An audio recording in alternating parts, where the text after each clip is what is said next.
Right, well, let's revisit that extraordinary moment we saw a short time ago as Iran's state TV was struck by an Israeli attack live on air, abruptly bringing an end to a live broadcast. This is the moment where it happened. شنیدید صدای متجاوز به خاک وطن، صدای متجاوز به صدای حق و حقیقت است. آنچه که ملاحظه کردید، صدایی که شنیدید، فضای غبارآلوده استادیوم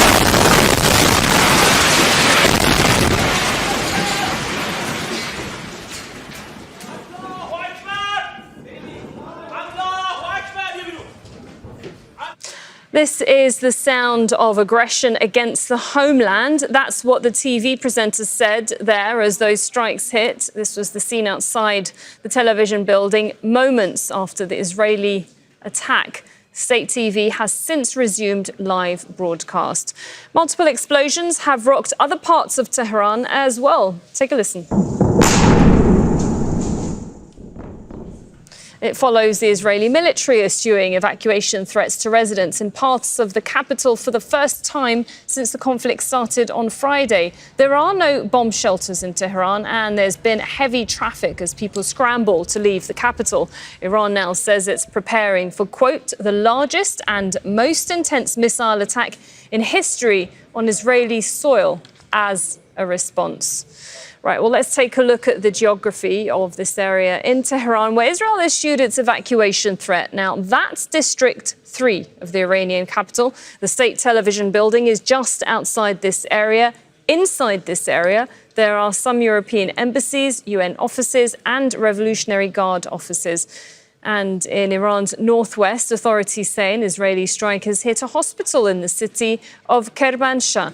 The facility was damaged and patients were injured. That's according to state media. Iran's foreign ministry is calling it a war crime. Israel has said it has no intention of killing civilians. However, at least 224 people have been killed since Israel started its attacks on Iran on Friday, and that includes 70 women and children. Right, well, reporting from outside the state TV building, a reporter said that many of his colleagues were still inside the building when the strike happened. Let's take a listen. I'm Yunus Shadlu, a defense editor. Over the years, I've done many reports, and we have exposed the hollow might of the child-killing Zionist regime to the world from here. I don't know how many of my colleagues are still inside right now.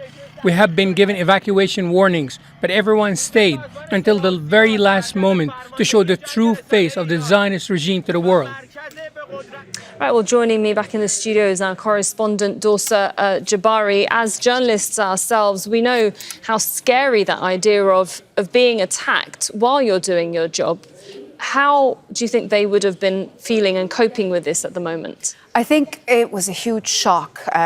Israel did issue forced evacuation threats about an hour or so prior to launching this attack. But I don't believe any of those journalists took it seriously or believed that they would actually attack this state institution. State TV in Iran, this building is part of a large complex in North Tehran.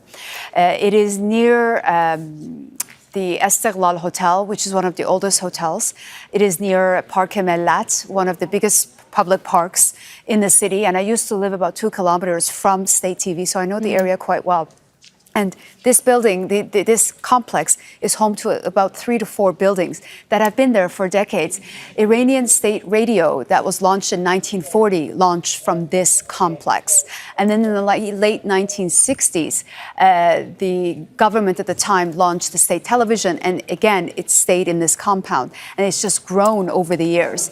State TV is a huge entity. It employs anywhere between 30 to 50,000 people. It has TV stations all across the country. There are program channels, and the footage that we saw is from the 24-hour news channel that we saw. And presumably a lot of people would have been watching state TV during this time because everyone wants to keep across what's going on in their country, because these strikes are indiscriminate. It's across the whole of the country. Absolutely. Iranians, locals get their information from state television because international TV channels are banned in Iran. Most people do have satellite dishes to watch other programs, but the main source of information inside the country comes from state television. All the officials in Iran, including the supreme leader's messages or events that he attends, are all first given to state television.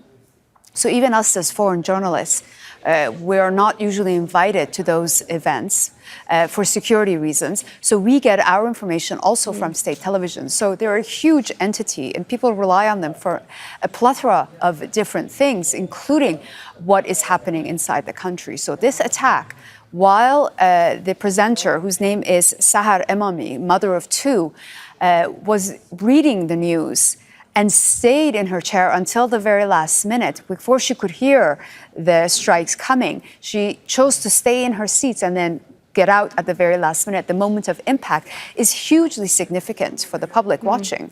Presumably she'll be seen as a hero for doing that. And is that likely to rally the Iranians together during this time?